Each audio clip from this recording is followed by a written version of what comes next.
Welcome back to Badawi channel. I'm trying to get used to this YouTube business so I can give you some instruction. So for this week, along the theme of what you guys have read, which was the Ode to Thanks, you guys will be creating your own ode that will be due by Friday, uploaded to our class Padlet, which I'll have linked here. So I wanted to go over with you what the heck is even an ode. I'm sure that some of you guys, with reading the Ode to Thanks, you probably guessed that it's kind of like a poem. And if you look here at my cute little bubble map I did for you guys, an ode is a style of a poem, and it can be serious or it can be super silly. It's totally up to you. But the main thing is that it shows the importance of something to you. So that importance, of course, like I said, can be serious or silly. It's totally up to you. It can be created from your emotions, whether that be a happy or a sad emotion or an excited emotion, whatever that may be. And you can make it rhyme if you want. I know that some of you guys are really great at rhyming, especially those of you that write your own music. So you can make it rhyme or you don't have to. It's totally up to you. So that's just an overview of what an ode is. And now I'll go into the requirements and some tips and tricks for you guys to create your own ode. Now let's look at the requirements for your ode. So there's 4 major requirements. The first one being that you need to have a title and the author. The title, be creative. You can just do like the one that you read, Ode to Thanks, Ode to, and then whatever you're writing about, or you can be creative with it. It's totally up to you. Author, that's you. Make sure you add, when you write the author, your first, last name, and then your period, please. The second requirement is it needs to be at least 1 stanza. And a reminder for what a stanza is, it's like a paragraph in poetry. So make sure you have at least 1 stanza there. Obviously, you can do more, but at least 1. The third thing is a picture. Now, some of you guys are artists, so you can draw that picture, or if you're like me, you're not that great of an artist, you can find something on the internet that is representative of your ode and include that on your ode. And then the fourth one, of course, so that you can get credit for it, you're going to upload it to our class Padlet. I'll have a link there for you to do that. Now, what I want to do is go over a brainstorm with you. So I want you to pause this video and I want you to go grab a piece of paper. So I'll wait. Go ahead and push pause.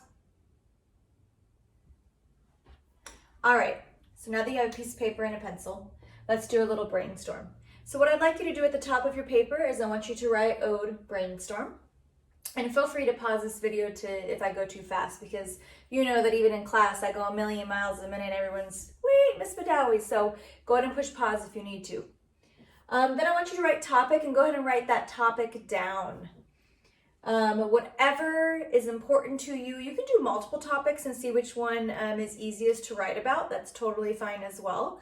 But go ahead and pick a topic. Next, I want you to describe that topic. So go ahead and write down these 5 different things, and I want you to finish off the sentence. So when you're describing your topic, I want you to use sensory-rich language. So what does your topic feel like? What does it taste like if you taste it? What does it sound like? What does it smell like? And what does it look like? So for example, with the Ode to Thanks, which is the one that you've been reading about this week, obviously you can't taste the word thanks, nor can you smell it. But you can use figurative language to say what you think it would smell like, or if it smells sweet, that would be, although it's not literally smelling like that, but it's more of a figurative language where you're painting the picture for your reader. Now, you do not have to do all of these. This is just, again, a brainstorm to help you get creative with this. Now, for the next step for your brainstorm, I'd like you to write down for number 2, why is it important to you? So why did you select this topic? There's a reason why you select it, whether it taps into your emotions to make you happy or sad, or maybe it's something super silly. Why? Why is it important to you?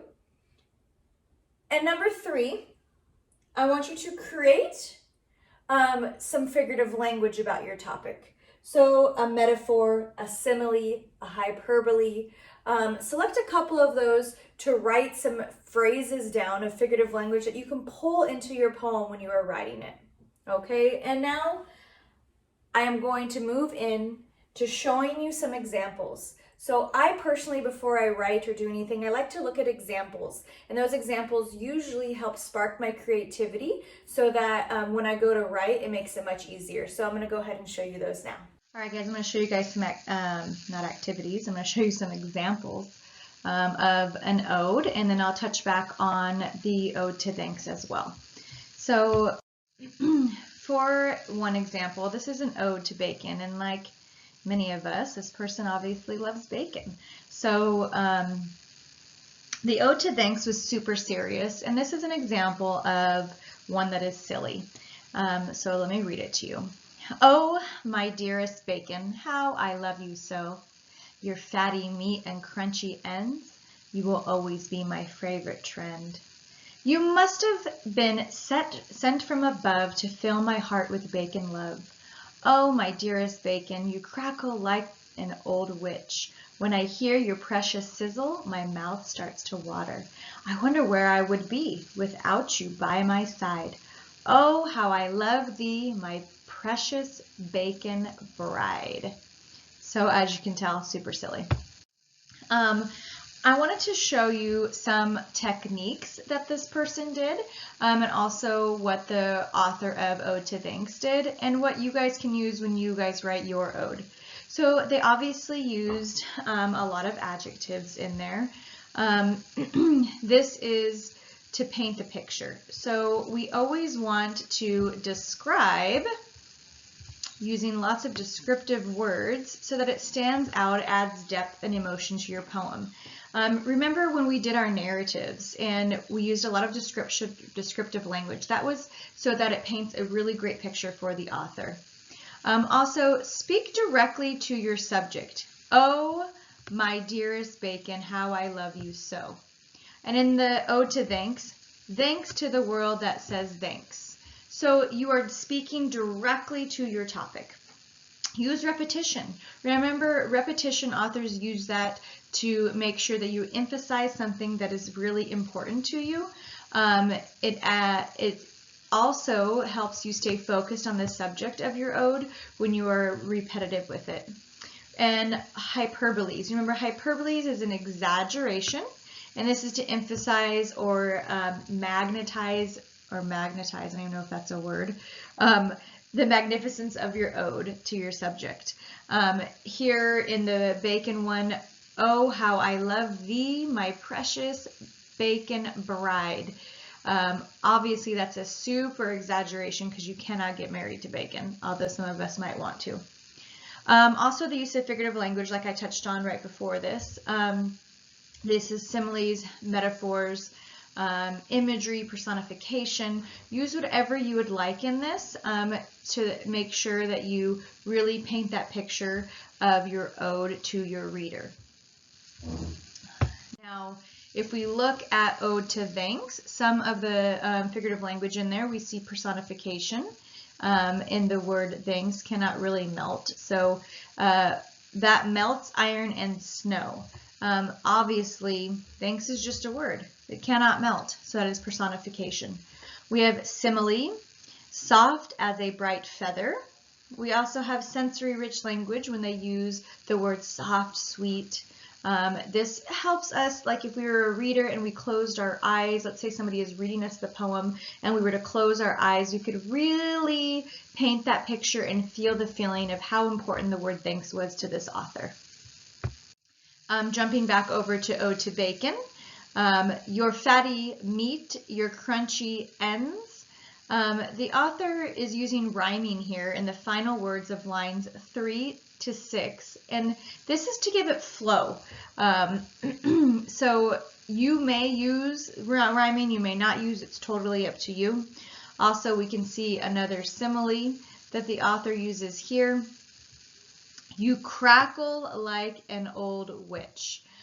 So that is really allowing us to imagine that crackle. And then back to ode to thanks, we have personification and a hyperbole here again, also a metaphor. I just wanted to point out to you that these pieces are here as examples for you, so that when you go to write, you can reference back to this if you wish. You obviously can pause the video at these certain times, totally up to you. Now I want you to go back to that brainstorm that we did now on that piece of paper. When you go back to that brainstorm, I want you to get started on writing your own ode. And when you start on your ode, reread that brainstorm.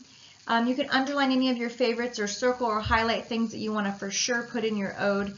You can use these sentence starters if you would like, or you can just freestyle your ode. Some of you guys are so creative that your sentences are way better than my sentence frames. So you may use them if you wish. You do or don't have to, totally up to you. One sentence frame, thanks to the blank that says blank. Oh, my dearest blank, how I love you so. Or dear blank, how you blank. You can totally use these or you don't have to. Again, this is a reminder of what the requirements are for your ode. Title and author, at least one stanza. I'd like to have maybe 2 or 3, but at least one. Needs to include a picture or image. Put it all together nice and neat, either typed or handwritten. Take a picture of it or upload the document to Padlet. I'm super excited to see what you guys come up with. I know that your guys' odes will be amazing because they always are whenever you guys put your hearts and minds into stuff. So can't wait to read it. Good luck. Let me know if you have any questions.